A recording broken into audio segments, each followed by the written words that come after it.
RCTC के session number 12 में हम देखने वाले हैं लोडिंग में जैसे कि हम देखने वाले हैं कि primary load, adding load, self weight, nodal, member load, area load, ये हम कैसे यूज़ करते हैं हम इस सेशन में देखने वाले हैं।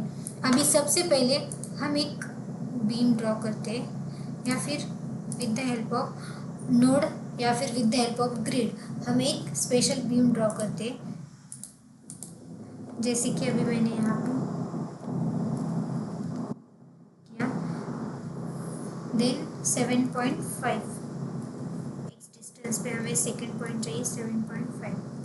ओके, अभी व्यू में जाके हम फ्रंट व्यू में जाते हैं, हमें एक बीम शो हो रहा है, वो हम ऐड बीम से ऐड कर लेते हैं। ओके, अभी इसका जो मिड पॉइंट रहेगा वो रहेगा 3.7 पे, 7.5 है मतलब। ओके, यूटिलिटी में जाके हम node to node distance clear करके देख सकते हैं। यहाँ पे देखो 3.75 यहाँ पे आ गया। अभी हम क्या करेंगे, हमें इस पे लोड देनी, तो अभी लोडिंग के टैब में जाएंगे हम। ओके, लोडिंग के टैब में जाने के बाद लोड केसेस डिटेल में ऐड जाके यहाँ पे डेड लोड यहाँ पे सेलेक्ट करेंगे, देन ऐड क्लोज। अभी सबसे पहले डेड लोड में हम देखते हैं सेल्फ वेट।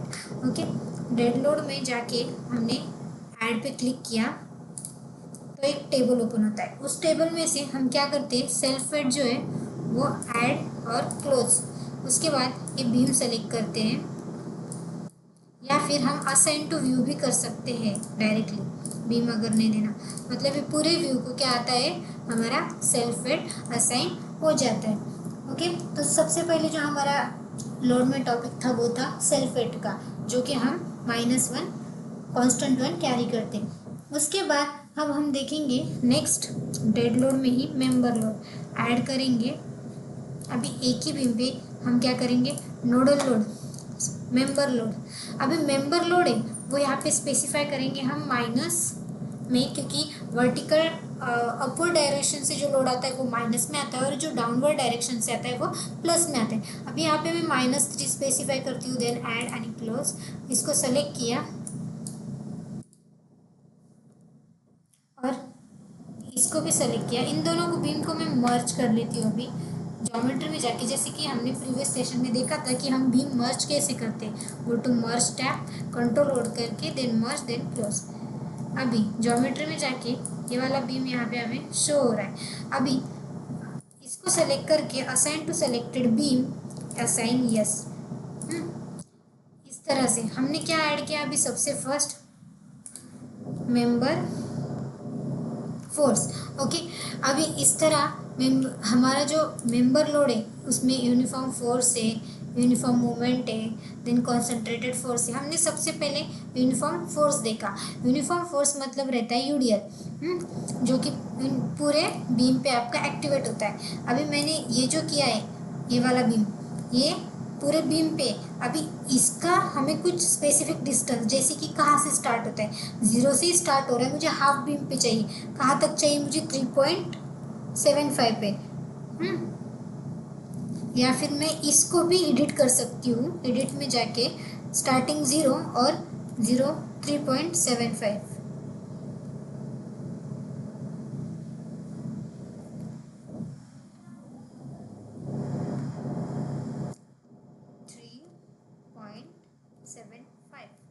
ओके, ये वाली डिस्टेंस पे चाहिए, मैं चेंज करती हूँ देन क्लोज। अभी ये हाफ ऑफ बीम पे ये लोड एक्टिवेट हुआ क्योंकि मैंने हाफ डिस्टेंस 7.5 का हाफ होता है 3.75 और मैंने ये लोड डाला है सिर्फ हाफ बीम पे। वैसे ही अभी नेक्स्ट पॉइंट मुझे और अगेन चेंज करना है। For example starting point and and point अगर मुझे इसका अलग रखना है तो उसका भी हम अलग रख सकते हैं। अगर मैंने यहाँ पे स्टार्टिंग पॉइंट 3 रखा और एंड पॉइंट यहाँ पे 5 रखा तो ये बीच में हमारा ऐसे यूनिफॉर्म फोर्स आ जाएगा। इस तरह से हम क्या कर सकते हैं, यूनिफॉर्म फोर्स दे सकते हैं हमारे बीम पे, जहाँ पे ज़्यादा लोड आया उसके हिसाब से भी हम दे सकते हैं। नेक्स्ट है यूनिफॉर्म मूवमेंट। अभी बीम में हमें यूनिफॉर्म मूवमेंट देखनी है। ये जो मूवमेंट है वो सेंटर से एक्ट होती है, जैसे कि मैंने यहाँ पे -4 स्पेसिफाई किया, ऐड किया, क्लोज किया। इसको सेलेक्ट करके मैंने अभी assign to selected beam assign, इस तरह से ये एंटी क्लॉकवाइज पूरे बीम पे क्या होती है, सेंटर से मूवमेंट एक्ट होती है। वैसे ही अभी मैं ये मूवमेंट को डिलीट करती हूँ, अगेन मैं डेड लोड में जाती हूँ, यूनिफॉर्मली फोर्स भी डिलीट करती हूँ। अभी ये दो लोड होने के बाद हम नेक्स्ट लोड देखेंगे जो कि है कॉन्सेंट्रेटेड फोर्स। कॉन्सेंट्रेटेड फोर्स जो कि एक तो सेंटर साइड जैसे वैसे एक्ट होता है बीम कि जहाँ पे ज़्यादा लोड होता है उसके हिसाब से। ये भी मैं अभी -2.75 पे एक्ट करती हूँ। अभी इसका डिस्टेंस जो है वो अगर मैंने डायरेक्टली ऐड किया तो वो क्या हो जाएगा, सेंटर पे बीम के एक्ट हो जाएगा। पर स्पेसिफिक डिस्टेंस पे अगर आपको असाइन करना है उसे, तो उसके लिए अभी ये सेंटर पे असाइन होगा, तो उसके लिए आपको क्या करना पड़ेगा, इसको सेलेक्ट करना पड़ेगा। देन एडिट में जाके आपको डिस्टेंस स्पेसिफाई करना पड़ेगा कि आपको स्टार्टिंग कहाँ से चाहिए हो। तो अभी ये तो पूरा 7.5 का है, तो मैं यहाँ पे 2.75 पे स्पेसिफाई करती हूँ starting distance 2.75। Okay, then change, then okay. तो ये देखो यहाँ से यहाँ तक 2.75 पे वो एक्ट हो गया और 4.75 हमारा रिमेनिंग रहेगा। इस तरह से हम कॉन्सेंट्रेटेड लोड एक्ट कर सकते हैं। अगर हमें और एक लोड कॉन्सेंट्रेटेड एक्ट करना है तो हम और एक भी असाइन कर सकते हैं। जैसे कि अभी इसमें हमने जैसे कि -2.75 हमने लिया, वैसे ही यहाँ पे मैं कॉन्सेंट्रेटेड फोर्स लेती हूँ अभी -4।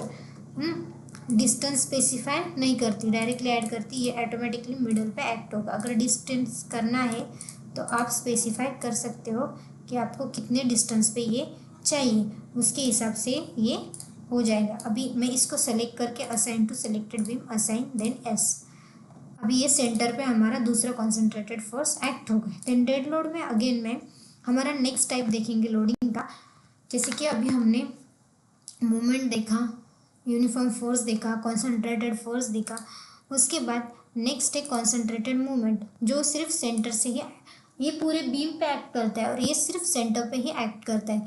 जैसे कि अभी -5 मैंने लिया, देन ऐड, अगेन क्लोज। इसको सेलेक्ट करने के बाद मुझे इसे असाइन करना है, assign to selected beam assign इस। तो उसके लिए अभी मुझे ये वाले लोड डिलीट करने पड़ेंगे।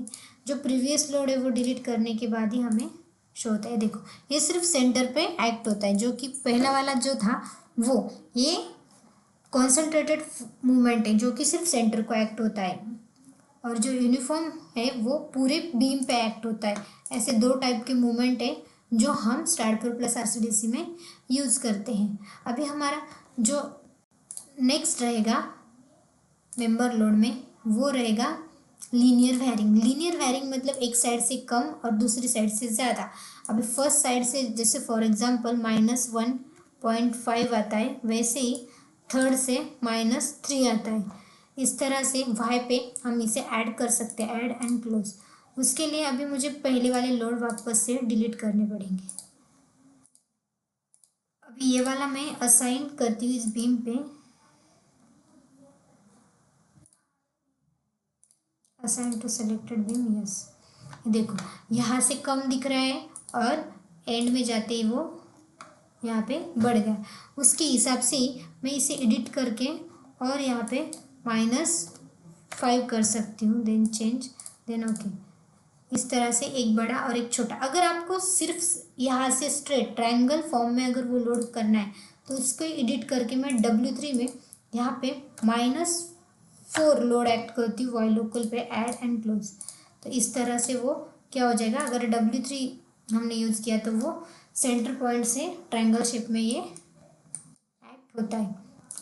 ये था हमारा जैसे कि लीनियर वैरिंग लोड, जिसमें दो टाइप है। एक तो एक साइड कम आता है, दूसरे साइड ज़्यादा हमारा लोड एक्ट होता है, और दूसरे इसमें ट्रायंगल फॉर्म में वो फॉर्म होता है। अभी इसमें डिस्टेंस नहीं है, जैसे कि अगर मुझे ये जो लोड है फॉर एग्जांपल 6 मीटर का स्पैन है तो मुझे सिर्फ 2 मीटर पे लोड चाहिए। एक साइड 2 किलो न्यूटन और दूसरे साइड 3 किलो न्यूटन, तो उसके लिए यूज़ होता है ट्रेपेजोइडल। ट्रेपेजोइडल में जैसे कि मैं डालती हूँ 2 और यहाँ पे करती हूँ -7, लेकिन मैं यहाँ पे डिस्टेंस स्पेसिफाई करती हूँ। जैसे कि ये वाला पूरा 7.5 का हमारा बी में, तो मैं स्टार्टिंग डिस्टेंस 2 स्पेसिफाई करती हूँ और एंड डिस्टेंस हमारा 5.5 स्पेसिफाई करती हूँ, then add and then close. हाँ, अभी ये वाला मुझे पहले डिलीट करना पड़ेगा, देन मैं ये वाला असाइन करती हूँ इस बीम पे। तो इस तरह से आपके हिसाब से जो डिस्टेंस आपने स्पेसिफाई किया उसके हिसाब से भी आप क्या कर सकते हैं, यहाँ पे लोड दे सकते हैं। ट्रेपेजॉइडल में, लीनियर वायरिंग में आप क्या कर सकते हो कि जितना पूरा बीम है उस पर आपका लोड एक्ट होता है, लेकिन ट्रेपेजॉइडल में आप आपके हिसाब से जितनी स्पेसिंग छोड़ के आप लोड देना चाहते हो वो दे सकते हो। जैसे कि हाइड्रोस्टैटिक प्रेशर है, ये सब हम वाटर टैंक में जैसे कि देखने वाले हैं। जब हम वाटर टैंक डिज़ाइन करेंगे तब हम हाइड्रोस्टैटिक प्रेशर कैसे डिज़ाइन करते हैं प्लस वो प्रेशर कैसे देते हैं प्लेट को, वो हम उसमें देखने वाले हैं। अभी हमारा नेक्स्ट है फ्लोर लोड। फ्लोर लोड हम कहाँ पे देते हैं, जहाँ हमने प्लेट दी हुई है वहीं पे क्या होता है, फ्लोर लोड एक्ट होता है। जहाँ पे अगर प्लेट नहीं दी वहाँ पे फ्लोर लोड एक्ट नहीं होता। तो फ्लोर लोड देने के लिए हमें एक स्ट्रक्चर चाहिए जो कि हमारा G+1 G+2 कितना भी स्ट्रक्चर हमें चाहिए, तभी हम फ्लोर लोड एक्ट कर सकते हैं। उसके सिवा हम फ्लोर लोड एक्ट नहीं कर सकते। उसके लिए मैं अभी एक सिंपल सा स्ट्रक्चर देती हूँ। एक 2-3 रूम का या फिर स्ट्रक्चर विजार्ड से में रेडीमेड स्ट्रक्चर हम ले सकते हैं। अगर हमें ज़्यादा फास्ट चाहिए होता है तो हम यहाँ से भी ले सकते हैं। जैसे कि 4 मीटर, यहाँ पे मैं 4-4 मीटर की एक रूम लेती हूँ और यहाँ पे मैं एक ही फ्लोर क्रिएट करती हूँ या फिर 2 करती हूँ, देन अप्लाई। अभी मैंने एक स्ट्रक्चर क्रिएट किया। अब इस स्ट्रक्चर को हम क्या करेंगे, प्लेट स्पेसिफाई करेंगे। उसके हिसाब से हम क्या कर सकते हैं, फ्लोर लोड यहाँ पे दे सकते हैं।